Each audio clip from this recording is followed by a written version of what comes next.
So ito na po yung balita. Kasi ang usapan po, Katekram, sa 5,000 nag-aabang ng aking munting update.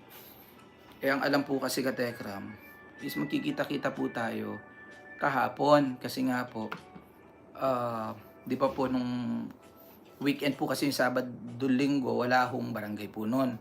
So naghintay po tayo ng Monday. At ano pong nangyari? Nga po kami. Wala pong dumating. Sa kina kuya, meron ka sasakyan, alam ko meron ka magagamit na sasakyan. Tawagin mo si Ninong F mo kasi alam naman namin kuya kung sino yung sumundo sa'yo. Saan kayo pumunta at nung bumalik ka nung Lunes noon sa nanay mo, sabi mo nga nung pupunta kayo dito Tapos bigla hindi kayo pupunta na dahil wala kayong sasakyan. So meron